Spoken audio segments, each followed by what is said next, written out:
Buenas tardes, estimado auditorio. Sean bienvenidos a un programa más de la División Académica de Ciencias Sociales y Humanidades en contacto contigo. Mi nombre es Gonzalo Mario Martínez Gómez y recordarles que este espacio tiene como propósito servir como vínculo con la sociedad al mantenerlos informados sobre temáticas de interés social. En contacto contigo se transmite todos los lunes a las 17 horas a través del canal 35.1 de televisión abierta y en el canal 35 del sistema de cable local. También pueden seguirnos en Facebook TV UJAT y YouTube TV UJAT. Nuestro número telefónico para cualquier pregunta o duda es el 99 33 58 15 96. Esta tarde presentaremos el libro Élites políticas y redes de poder, la construcción de un bloque opositor en Tabasco desde 1973 hasta el 2003. El autor de esta obra es el doctor Juan Carlos Guzmán Ríos, que refiere que el propósito fundamental del libro es el estudio de los procesos sociales e históricos que se desarrollaron en uno de los estados más importantes del sureste.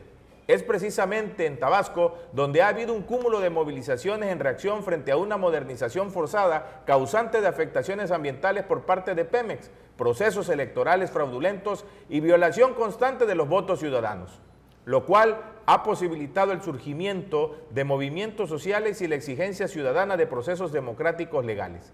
El conjunto de estos elementos ha conducido al autor a realizar esta obra en la cual realizó un análisis sobre la función de las élites, tratando de rescatar algunos testimonios de los llamados dominados y a la par de los grupos de poder. Tabasco se ha convertido en objeto de estudios desde distintas disciplinas por varias razones. Dos de ellas, como lo indica el autor, son los eventos que se han presentado por las devastaciones económicas ocasionadas por Pemex y las demandas ciudadanas ante problemas electorales. El autor expresa en su libro que la investigación que realizó lo llevó a construir una perspectiva teórica en la cual se utilizan diferentes herramientas conceptuales que se generan en diferentes disciplinas del campo de las ciencias sociales y humanísticas, entre las que puede nombrar a la sociología política, la filosofía política, la antropología y los estudios regionales. Pero el punto central de la reflexión es la historia analítica en su obra. Estimado auditorio, esta tarde tenemos como invitados para platicar con nosotros sobre esta temática tan importante, élites políticas y redes de poder, la construcción de un bloque opositor en Tabasco desde 1973 hasta el 2003, a docentes investigadores de nuestra alma mater, académicos de reconocido prestigio por su desempeño profesional e investigaciones, como lo comentamos, que han tenido trascendencia dentro de nuestra sociedad. Es un gusto darle la bienvenida a catedráticos que forman parte de la División Académica de Ciencias Sociales y Humanidades. Nos sentimos honrados con su presencia y saludamos con mucho afecto a los catedráticos, el doctor Juan Carlos Guzmán Ríos, bienvenido, al doctor Cirilo Antonio Guzmán, y al maestro Nicolás Haddad López. Sean ustedes bienvenidos aquí en su programa En Contacto Contigo. Y sin más preámbulo, pues vamos a entrar a presentar este libro titulado, como lo dijimos, Élites políticas y redes de poder, la construcción de un bloque opositor en Tabasco, 1973-2003. Y la pregunta obligada que tenemos que hacerle a nuestro invitado es, pues, ¿qué lo motivó a investigar y a escribir sobre este tema en particular? Bueno, en primer lugar, déjame agradecerles que me den la oportunidad de volver a comentar esta obra. Tu compañía, como siempre, que eres muy amable. Por supuesto que esté aquí el maestro Nicolás Haddad, maestro de la ciencia política aquí en Tabasco, y un compañero de generaciones ya a nivel de otros estudios, que es Cirilo Antonio Guzmán, profesor también de la división, como Nicolás. Mira, el motivo fue muy pensado, no fue algo espontáneo. Es una investigación que se lleva varios años. Se hizo bastante trabajo de campo, tanto con productores agrícolas como con pescadores, como cacauteros, con protagonistas de los escenarios políticos que vivimos durante esos años. Ahí puedes encontrar una entrevista que se le hizo al maestro Nicolás para hacer interpretación de ciertos momentos. Y en el fondo era como devolverle algo a Tabasco de lo que me ha dado. O sea, en el fondo era tratar de hacer una lectura desde la sociología política, desde la antropología política, sobre los procesos que habíamos vivido de 1973 a 2003. ¿Por qué 1973? Porque consideré que es el momento en donde irrumpe una nueva forma de organizarse la economía en el Estado. Esto no quiere decir que no existía la industria petrolera en el Estado, pero ya empieza a incursionar de una manera muy fuerte y los procesos de migración y los procesos de los cambios de vida de los tabasqueños se ven directamente ya involucrados. Surge el pacto ribereño, se dan una serie de procesos de reclamación por las afectaciones y no se había escrito, ¿no? Y luego se converge, porque les guste o no les guste a varios, en mi interpretación señalo que los tabasqueños que vivimos durante esos años aquí, o los que vieron un poquito antes que yo llegara, decidieron el camino democrático para resolver sus problemas políticos. O sea, decidieron la palestra, el escenario de la democracia para tratar de resolver los problemas que teníamos en Tabasco. Entonces, son dos motivos muy fuertes. Una, devolverle a Tabasco algo de lo que a mí me ha dado, lo que yo he vivido aquí, pero tratar de hacer una lectura un tanto más elaborada, más constructiva y más propositiva. ¿Qué quiero decir con esto? Que sí, se realizaron las entrevistas con protagonistas del momento, se realizaron revisiones en el Archivo General de la Nación, se realizaron revisiones en archivos hemerográficos de aquí de la localidad y pues se hizo una revisión bibliográfica pues bastante puntual sobre la temática. Es decir, había poca obra sobre el tema, destacando el texto de Manuel Cedeño del Olmo, que se atreve a hacer una interpretación interesante del sistema político de Tabasco. Están algunas obras como las de Canudas, están algunas obras como las de Arturo Filigrana, algunas reflexiones periodísticas, entrevistas como políticos protagonistas del proceso como el maestro Nicolás. Luego se agrega Cirilo, ¿no?, que fue mi alumno, pero también agarra la ruta de análisis sociales, y lo que motivó es eso, ¿no?, hacer una lectura innovadora. Por eso quisiera terminar esta primera intervención señalando que se hace una construcción, una innovación.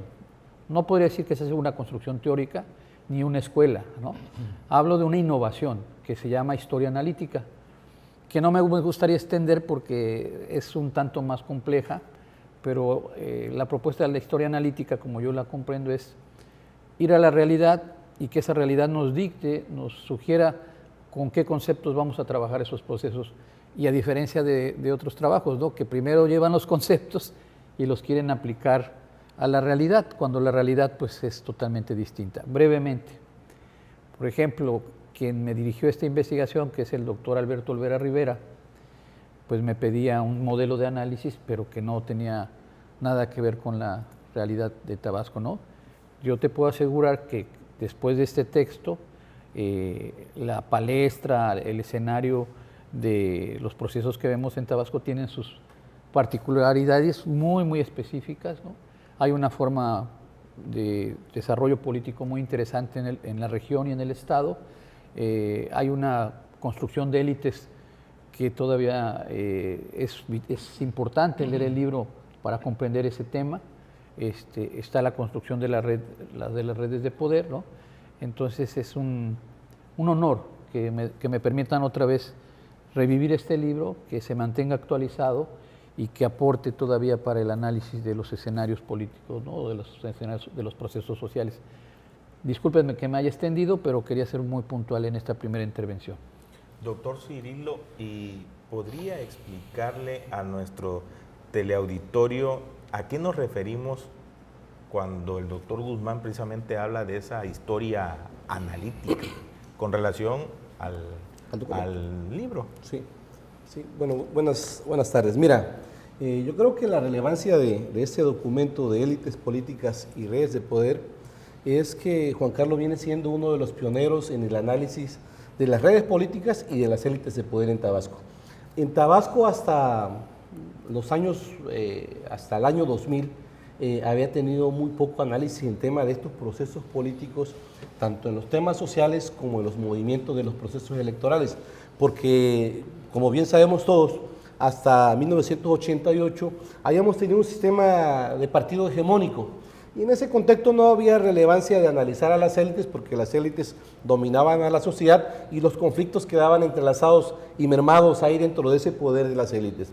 Con la llegada de este grupo opositor que Juan Carlos desmenuza muy bien y le hace un seguimiento, nos va a dar herramientas para ver qué está ocurriendo en Tabasco y cuáles son las dinámicas que están ocurriendo en Tabasco. Entonces, Juan Carlos en este libro muy académico, por cierto, muy objetivo, logra encontrar las entrañas, meterse a las entrañas de Tabasco en los temas económicos, en los temas sociales y en los temas políticos. Y en los temas económicos, Juan Carlos, en este texto, a través de ciertas teorías y ciertos conceptos académicos, logra ir analizando estos procesos que se vienen dando en el proceso histórico. El libro no se queda en 1973, va hacia atrás, analiza cómo se dan los procesos en el guerrillismo y cómo se viene construyendo un sistema hegemónico político y económico.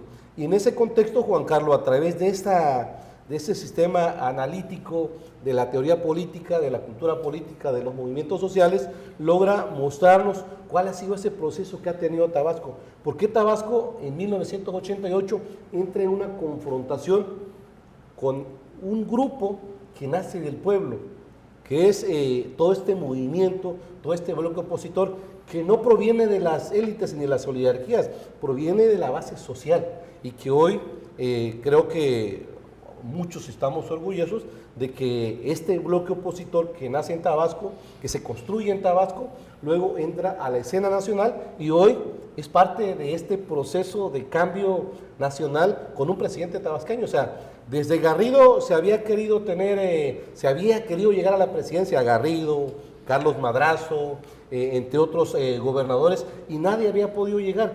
Y en el caso de Tabasco, nace en el 88 una corriente producto de este conflicto que hay con los grupos oligárquicos de la entidad y que permiten ir creciendo a un líder social, a un líder político que hoy es presidente de la República. Pero además el libro de Juan Carlos permite entender, desde el análisis de la construcción de estas redes, permite entender el pensamiento de un proyecto hoy nacional. O sea, para poder entender el proyecto nacional del presidente hoy, tenemos que leer este libro, porque ese presidente que hoy está gobernando parte en Tabasco, la cultura de él es parte de lo que vive en Tabasco, la visión de la política es parte de lo que él vive en Tabasco. Aquí el líder del movimiento opositor es precisamente Andrés Manuel López Obrador, y Juan Carlos desmenuza esa relación que tiene Andrés Manuel López Obrador con González Pedrero, que si logramos nosotros los sociólogos, los historiadores, los politólogos, meternos al tema del análisis de los proyectos nacionales, vamos a encontrar la huella y mano del gobierno de Enrique González Pedrero. O sea, hay una perspectiva social de un gobernante, lo hemos dicho en varios foros. González Pedrero, desde mi perspectiva, a lo mejor otros plantean otra cosa, vemos cómo ahí se construye un gobierno con un socialismo de la visión europea, y que en cierta forma este grupo opositor, liderado por Andrés Manuel, apropia para llevarlo al escenario nacional. Entonces, el libro de Juan Carlos es relevante porque logra meterse a ese análisis del pensamiento de ese grupo opositor, pero también de entender de todo el proceso que viene viviendo Tabasco, que creo que es lo relevante en este estudio muy analítico y concienzudo académicamente. Maestro Nicolás, ¿y cómo podemos definir el concepto de élites políticas en nuestro contexto tabasqueño? Bueno, es un proceso muy complejo el que se vive en Tabasco sobre la conformación de las élites políticas, indudablemente, porque una condición para poder llegar a ser gobernador hasta los 70, por ejemplo, pues era ser dueño de ranchos y dueño de tierras. Era una condición. Como estar viviendo más de 30 años fuera de Tabasco era una condición, porque nombrar a un gobernador de un estado de la República que fuera o que viviera en el estado que iba a gobernar era casi imposible, no nada más en Tabasco, sino en muchos territorios de la Federación. ¿Por qué? Por los intereses que estaban muy encocados en familias y en cotos de casa, en donde prácticamente había un concepto muy arraigado de patrimonialismo en el ejercicio del poder de la cosa pública. Y esto distorsionaba, por supuesto, toda la visión del Estado de Derecho, que aún ya estando en vigor la Constitución del 17, pues veíamos, por ejemplo, un modelo de gobierno tipo Tomás Garrido, que es muy memorable históricamente, con un modelo corporativo de organización productiva del campo, que lo tomó como ejemplo Lázaro Cárdenas, y decirte que fue tan impresionante para Lázaro Cárdenas el modelo de Tomás Garrido en los años finales de los 30, que cuando votó Lázaro Cárdenas para presidente de la República, él era el candidato a la presidencia, en el modelo hegemónico de partido en el poder, PNR, que él convirtió en PRM, pues votó en la boleta por Tomás Garrido Canaval para presidente de la República. O sea, como dice muy bien Cirilo y como apunta en el libro nuestro muy admirado también maestro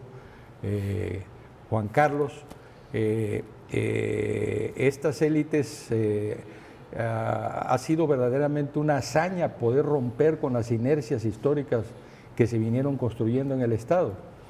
A mí me parece relevante que me permitan estar en esta mesa con tan destacados compañeros maestros, sobre todo porque Enrique González Pedrero era un hombre, un universitario, ahora sí que con una gran visión. Entonces él llega a gobernar Tabasco y crea o manda la sugerencia de crear la división de Ciencias Sociales y Humanidades con las carreras de Sociología, de Historia y de Derecho. Vamos a una pausa promocional. En un momento vamos a seguir platicando con nuestros invitados sobre este tema tan importante, con la presentación del libro de Élites Políticas y Redes de Poder, la construcción de un bloque opositor en Tabasco, 1973-2003. En un momento continuamos aquí en su programa En Contacto Contigo.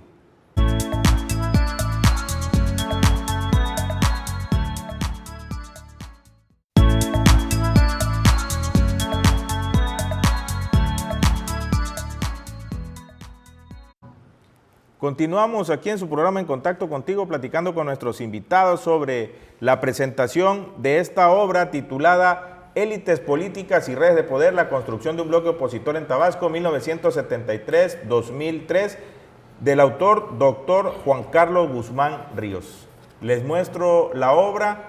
Quien guste leerla, pueden ir a la biblioteca de la División Académica de Ciencias Sociales y Humanidades de la UJAT. Ahí encontrarán esta obra, pueden solicitarla para darle lectura.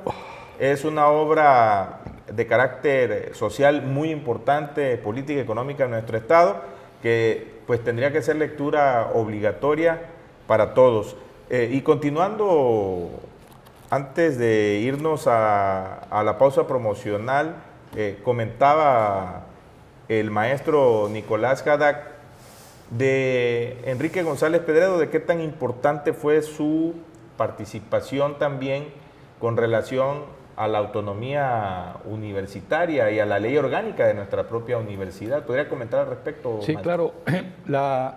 La ley orgánica de la universidad que está actualmente en vigor fue precisamente de esa época, de la época de González Pedrero, igual que la única ley de planeación que conocemos en Tabasco proviene de esa época.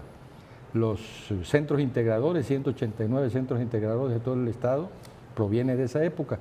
O sea, hubo un esfuerzo, creo yo, sin precedentes y creo que hasta la fecha, de planeación democrática, como lo marcaba el artículo 26 constitucional, para que hubiera una planeación democrática deliberativa desde la comunidad.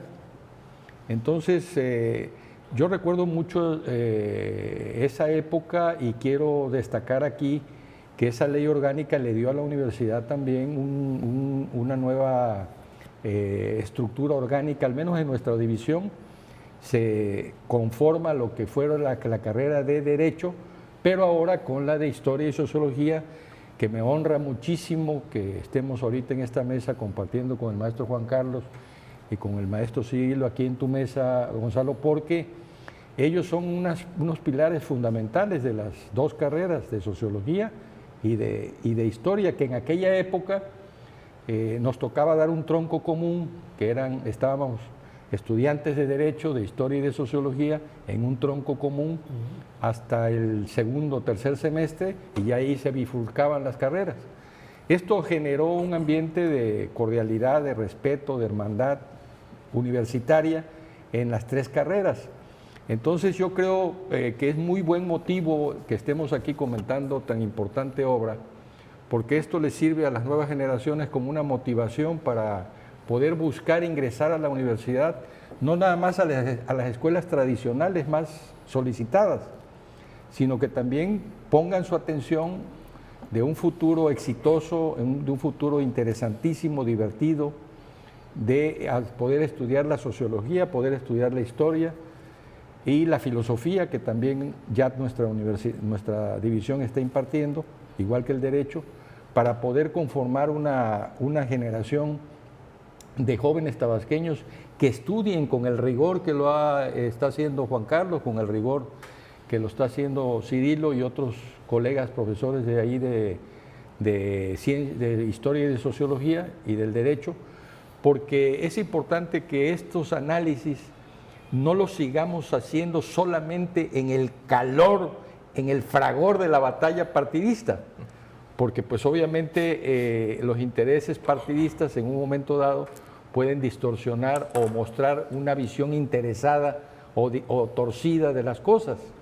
Entonces, ponerle rigor metodológico, académico, universitario a la investigación social, como podríamos también llamar el tema de las encuestas que ahorita están de moda.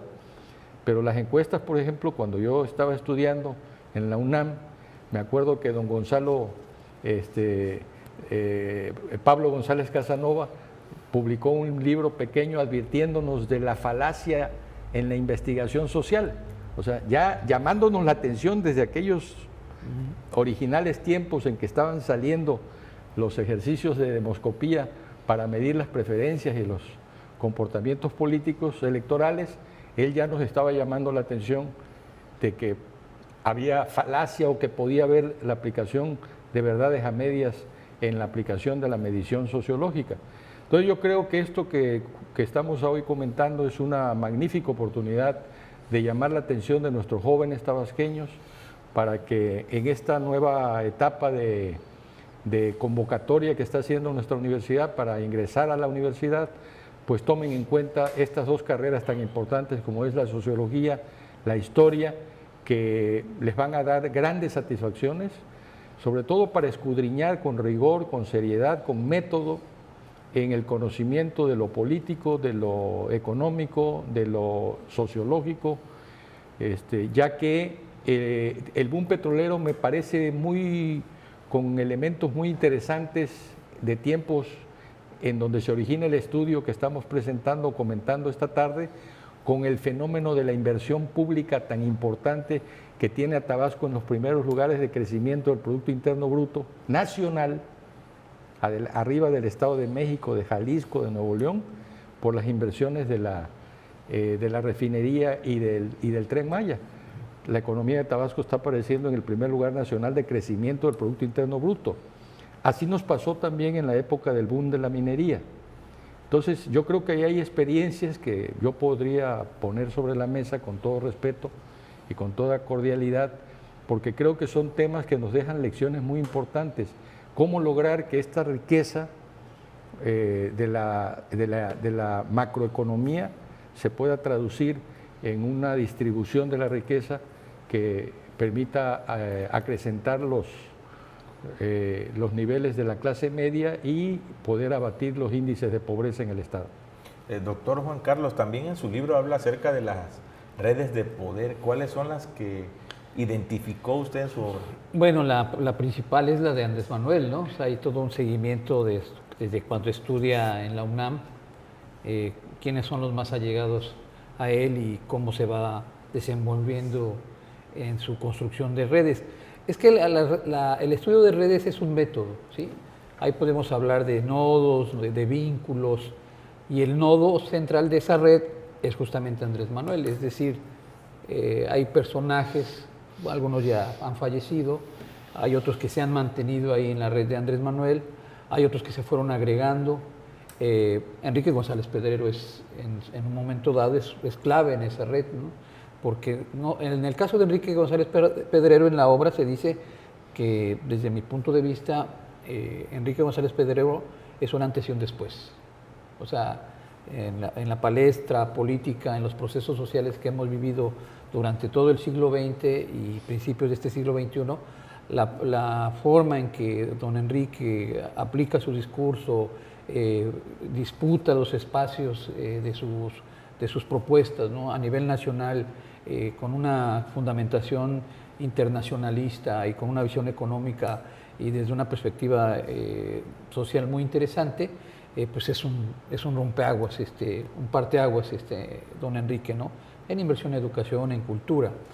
Entonces, en la red de Andrés, pues aparece don Enrique, aparece en su momento Porfirio Muñoz Ledo, aparece Cuauhtémoc Cárdenas y varios locales, ¿no? Varios locales que en estos momentos ocupan puestos importantes en el escenario nacional.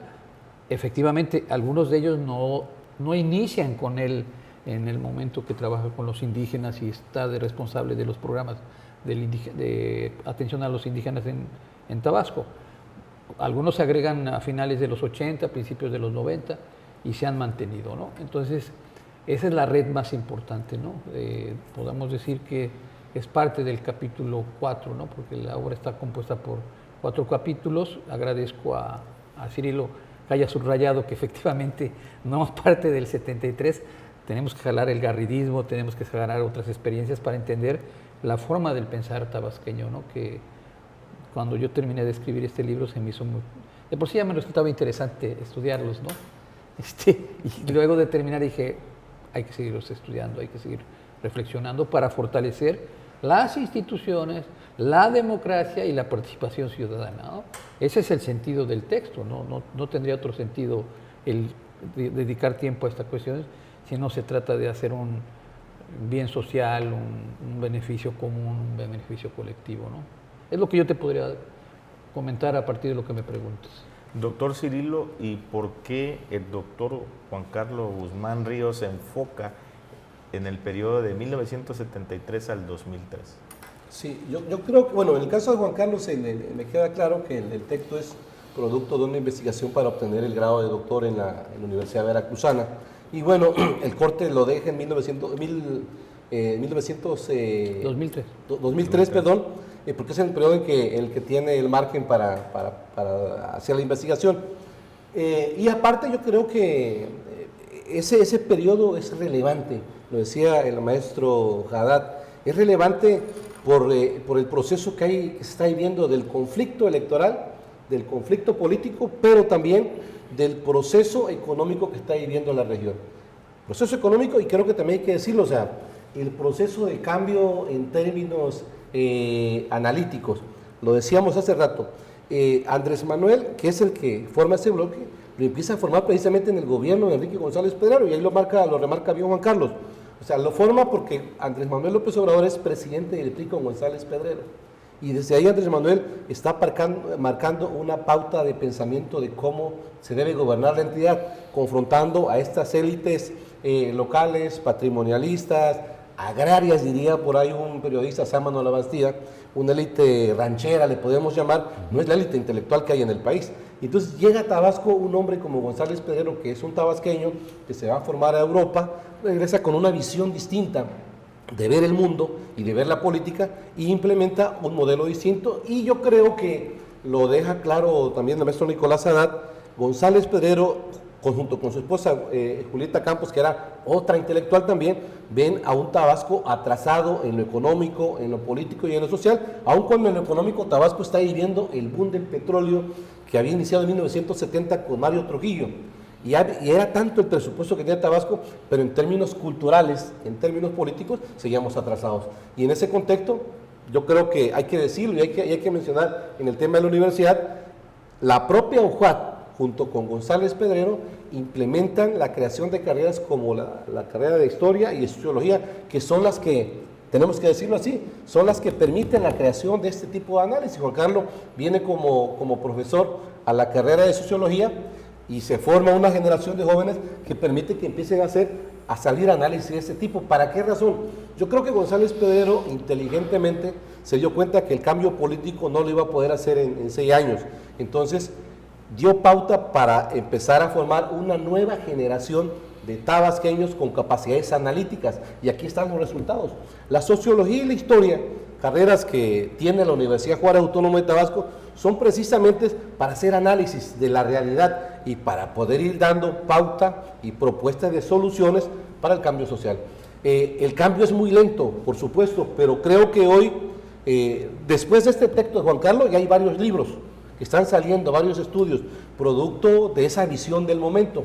Y bueno, el tema de seguimiento del bloque opositor también nos permite, desde la perspectiva de Juan Carlos, analizar cómo se ve ese cambio, cómo se inicia esa lucha por el cambio político en lo político, en lo económico y en lo social, porque lo dijo claro, ya para ir terminando. O sea, aquí hay variables importantes. El cambio político en Tabasco, y lo plantea bien Juan Carlos, requiere de 3 variables. No nada más del cambio de las élites, sino también de la participación social y de un cambio cultural dentro de las propias masas tabasqueñas. Quisiera Sí, yo adelante, subrayar algo que preguntaste y que se me pasó contestar. Se cierra en el 2003 porque justamente el bloque opositor en el proceso electoral intermedio de los 17 municipios gana 11. Entonces ya ahí tú ves que en verdad hay ya una confrontación, ya hay un nivel de competitividad que no ganó la corona del municipio del centro, ¿no? Pero sí ganó 2 o 3 municipios representativos que son ya una presencia electoral ya fuerte, ¿no? Entonces yo ahí lo dejé, ¿no? Algunos me decían que me aventara hasta el 2006, pero si me hubiera aventado hasta el 2006, tengan la seguridad que no hubieran sido 4 capítulos, hubieran sido 5 o 6, ¿no? Entonces ya no me daba tiempo, pero el corte del 2003 es porque ya está latente ese bloque opositor que ya gana diputaciones locales, que gana diputaciones locales, que gana presidencias municipales, ya tiene cierta presencia con candidatos en las diputaciones federales, ¿no? Entonces ya se ve el pulso, ¿no? Ya se ve con competencia. Y en ese momento, con el partido en el poder, que era el PRI, ya en términos brutos la diferencia de votos era muy leve, eran 2.000, 2.500, y aquí en el libro lo planteo, ¿no? Entonces ya, en el 2000 fue de 1%. Entonces ahí me detengo, ¿no? Además, el tema de Tabasco, también lo trato en el libro, es que aquí estaban en juego los 2 proyectos de nación, ¿no? Estaba uno proglobalizador, conocido como el neoliberal, y había aquí una beta de defensa nacionalista y de visión de recuperación de ciertos sectores productivos del país, ¿no? Entonces, a eso se atreve este libro. Doctor Juan Carlos, y sería interesante poder hacer un segundo tomo del 2004, quizás hasta la fecha. Pues ya tuvimos oportunidad de trabajarlo, ¿no? Ya hubo un instituto político que nos pidió desarrollar el tema 2000-2018, hecho con mucha prisa, debo decirlo, no es tan riguroso como porque iba dirigido a otro tipo de público, iba dirigido a los militantes de ese instituto, pero sí queda todavía por hacer, o sea, debo decirlo en público, yo estoy trabajando el cierre de la administración del presidente, ¿no? O sea, es algo que tengo pendiente y que sí vamos a cerrar con 2024, ¿no? Vamos a una pausa promocional. En un momento continuamos aquí en su programa En Contacto Contigo, platicando con nuestros invitados sobre esta obra titulada Élites Políticas y Redes de Poder, la construcción de un bloque opositor en Tabasco, 1973-2003. En un momento continuamos.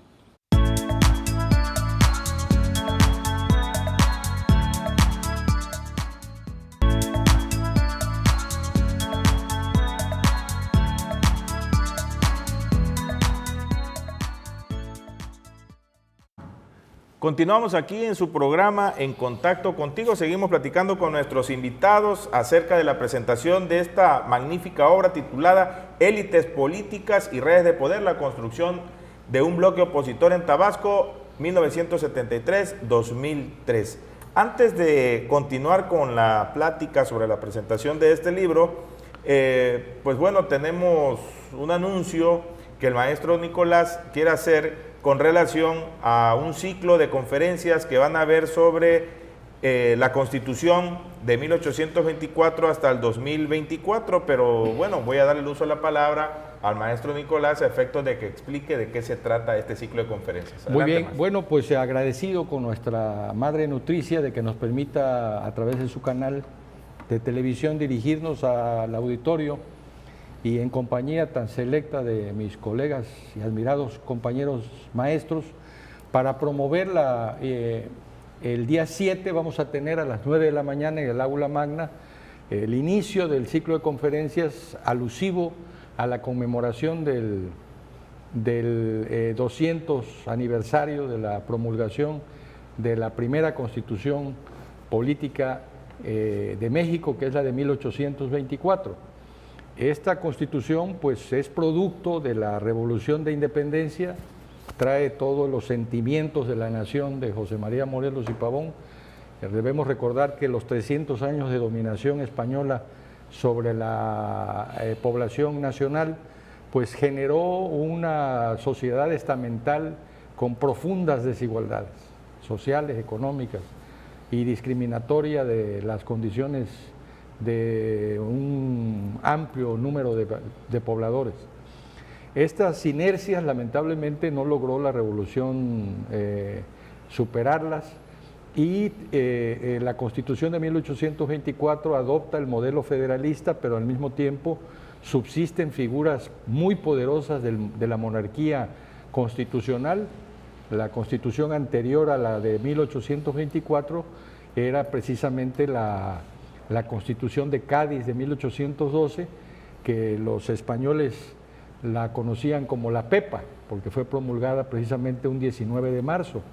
Entonces, esta figura fue muy influyente en el constituyente fundacional del Estado mexicano en 1824. Entonces, si adoptamos el concepto de soberanía popular, adoptamos el concepto de división de poderes, pero con un énfasis muy marcado en la figura del presidente de la República, como una influencia del centralismo que rememoraba en la figura del presidente la figura del monarca.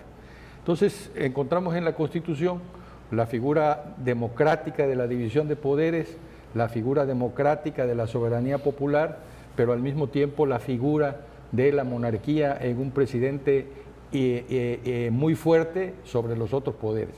Entonces, esto generó una serie de inercias en aquella época, en 1836, se desconoce la Constitución Federalista del 24, se adoptan las 7 leyes constitucionales centralistas, se regresa al centralismo, luego viene la Revolución de Ayutla en el 54, Ponciano Arriaga y otros prohombres de aquella época lanzan la Constitución del 57 para recuperar la figura liberal, democrática, federalista de la de 1824, y esta Constitución del 57, ya federalista de nuevo, pues es la que nos lleva hasta a cerrar el siglo XIX con la figura muy dominante de don Porfirio Díaz y de otro oaxaqueño ilustre de muy buenos recuerdos en el constitucionalismo mexicano como Benito Juárez, que cubren el último tramo del siglo XIX y el inicio del siglo XX.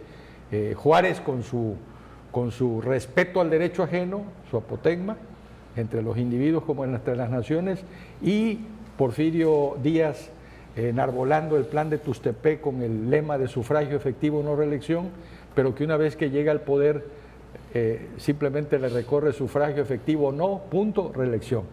Y entonces él mismo reconoce ya en el poder que nadie pretenda perpetuarse en el poder y esta será la última revolución. Él mismo se lo dice en la entrevista al famoso periodista Krillman, y sin embargo no reconoce el resultado de la elección con Madero, y esto provoca que a las 6 de la tarde del día 20 de noviembre se llame a la Revolución Mexicana, que viene a ser la primera gran revolución social del siglo XX, más importante que la Revolución Rusa inclusive, que es contemporánea, y en donde por primera vez no solamente se reconocen y se incorporan nuevamente los derechos humanos heredados de la Revolución Francesa y de la Revolución de Independencia norteamericana, que influyeron mucho en la nuestra, sino que también se incorporan por primera vez en el constitucionalismo universal la figura de los derechos sociales en el artículo 3º, en el artículo 27 y en el 123. Entonces, este constitucionalismo genera entonces una serie de tensiones, como dicen algunos estudiosos del derecho constitucional comparado en América Latina y en Europa, en donde tenemos un catálogo de derechos en el título primero, capítulo primero de la Constitución de 1917, reformada luego varias veces, pero en una reforma paradigmática del 10 de junio del 2011, en donde ya se cambia el paradigma constitucional y los derechos humanos que se quedan en la Constitución son del siglo XXI, pero la parte orgánica prácticamente queda intacta en forma decimonónica de como la diseñamos en los tiempos fundacionales.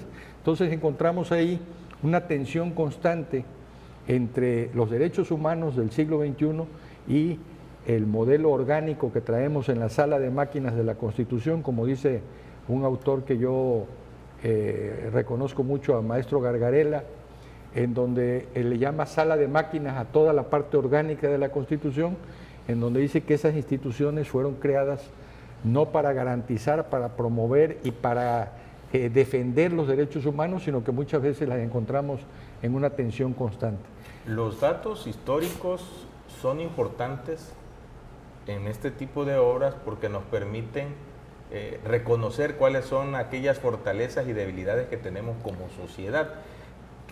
Maestro, ¿qué nos aporta, por ejemplo, esta obra desde el punto de vista económico, político y social?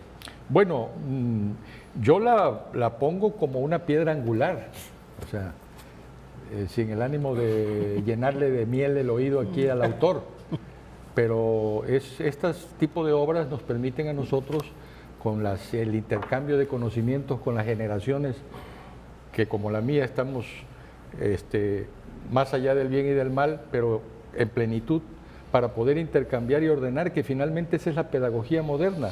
O sea, ordenar el conocimiento, generar el nuevo conocimiento, para que entonces la capacidad de gobernar, que a los partidos no les interesa mucho, más bien les interesa obtener una nueva mayoría, pero no les interesa mucho mejorar la calidad de la gobernanza en sus municipios, en sus estados, o poco, o con muy poca ética, ¿no? Vemos cómo saltan ahorita los de partido en partido, pero no hay un enfoque hacia la capacidad de gobernar, que es uno de los grandes retos, y ahí es donde la universidad, que es donde yo veo los límites, las fronteras de la inteligencia, en donde los académicos pueden jugar un papel importante para ordenar ese conocimiento y para poder aprovechar, bueno, a ver, ¿qué aprendimos del boom petrolero que nos menciona el maestro Juan Carlos en la década de González Pedrero, en los tiempos de González Pedrero?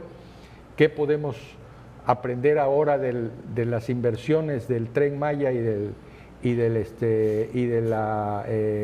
la refinería y del puerto petrolero más importante, que es el de Dos Bocas, que tenemos en América Latina? ¿Qué podemos aprender de todo eso para poder lograr que la capacidad de gobernar, ya en la función, como dicen los autores clásicos, el gobierno es el Estado en acción?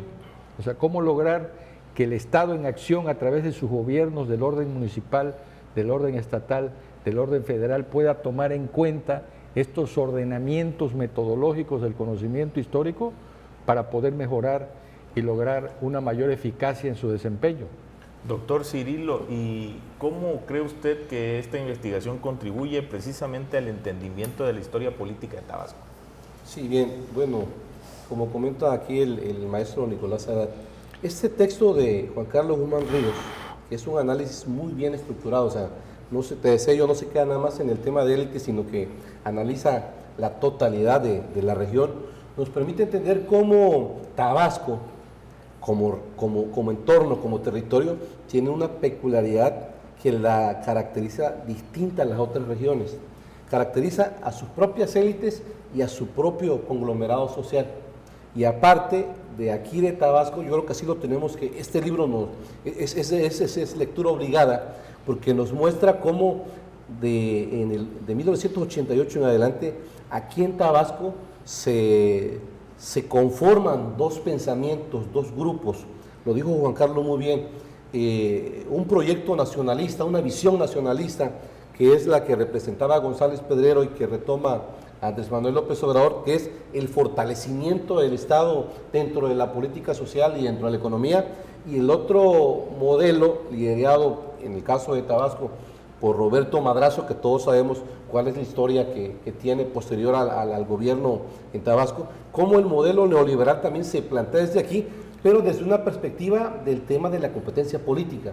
Entonces, este libro es de referencia obligada, de lectura obligada, tanto para los locales como para los nacionales, para entender estos proyectos de nación que se fueron dando y que luego se construyeron en hegemonía. Por ejemplo, para entender el proyecto de Andrés Manuel, tenemos que entender la génesis de Andrés Manuel en Tabasco, el pensamiento, la construcción, la visión de González Pedrero, que es, te decía hace rato, es parte de lo que estamos viendo hoy en boga, y lo decía también el Liceo Nicolás Data hace rato. O sea, Tabasco nos presenta el modelo del boom del petróleo, los resultados del boom del petróleo en una sociedad desorganizada, en una sociedad con instituciones autoritarias, en una sociedad donde la democracia no existe. Y eso nos va a permitir, creo que, para la reflexión de lo que estamos viviendo hoy en este modelo en el país, con los grandes proyectos nacionales, que ya los mencionó el Liceo Nicolás Edad, para no repetir la misma historia. O sea, el boom del petróleo del 70 al 90 en Tabasco dejó muy pocos resultados positivos. Sí creció la economía, hizo una economía, pero también dispersó un proceso de corrupción, fortaleció el autoritarismo de una élite que, te repito, de lo que hemos venido analizando los historiadores, los sociólogos, en comparación con el país, Tabasco es uno de los estados más atrasados en términos institucionales de la construcción de la democracia. Tabasco sigue teniendo élites con una perspectiva de la política de manera autoritaria, la sociedad, porque no nada más es un tema de élites, es un conglomerado. O sea, la historia nos muestra cómo los procesos, los tiempos, marcan la construcción de una visión del mundo, de una visión de la sociedad, y en ese contexto Tabasco no ha logrado salir. Entonces, hoy yo creo que nos permite este libro entender cómo se va dando ese proceso, y para aprovechar en la actualidad, en el presente, qué vamos a hacer con esos grandes proyectos que hoy la Cuarta Transformación pone en el escenario político, pone en el escenario social de Tabasco, para darle un uso correcto y no repetir la historia de los 70s a la fecha, sino que el tema de la refinería sea aprovechada para darle progreso a la entidad, y creo que también para entender que tenemos que cambiar nuestras formas de comportamiento social, que es esa cultura autoritaria que permea a las capas sociales y a las élites. Yo creo que esa es la clave de este documento. Leerlo bien, revisarlo para ver cómo se dio un proceso político durante un periodo y qué de ello podemos retomar para no cometer los mismos errores, porque pareciera que no los hemos entendido. O sea, porque lo decía bien aquí el maestro, el problema de nuestra sociedad y de nuestras élites es que no captan los procesos porque no los revisan, no los conocen. Entonces llega una generación política, actúa a como vinieron actuando las élites anteriores, pero no ve que los resultados del comportamiento de un periodo de una élite fue negativo. Entonces yo creo que es un texto relevante que hay que leer. Ya hay nuevos textos, Juan Carlos tiene actualización de nuevas investigaciones, los profesores de la División de Ciencias Sociales y Humanidades han hecho nuevas investigaciones, han ido avanzando en el tiempo, y creo que es relevante echarle una mirada a estos documentos para entender el Tabasco de hoy. Yo quisiera no dejar pasar la oportunidad, nada más para redondear la idea de la importancia del entreveramiento, del conocimiento. En los tiempos del boom petrolero tuvimos también el primer lugar nacional en el Producto Interno Bruto de México, pero eso no se tradujo en una mejor calidad de vida, en el que los indicadores de desarrollo humano se pudieran mejorar. Yo observo con preocupación de que la obra pública se enfoca a obra de albañilería, pero luego descuidamos por desconocimiento de las experiencias que se han vivido en el pasado, se descuida entonces la construcción de inversión productiva. Por ejemplo, quiero pensar qué provecho le ha sacado Tabasco a las ventajas competitivas del Tratado de Libre Comercio, por ejemplo. ¿Qué va a pasar a la hora que se termine la construcción del Tren Maya y la construcción de la refinería? ¿Qué va a pasar con toda esa gente que ahorita está trabajando y que termine la inversión que se está haciendo ahí, y que ya no estemos en el primer lugar nacional del Producto Interno Bruto como estamos ahorita con el 17%, y si no tenemos una inversión productiva. Entonces yo creo que todo esto son experiencias históricas que pueden sernos de una gran utilidad en el presente y en el futuro.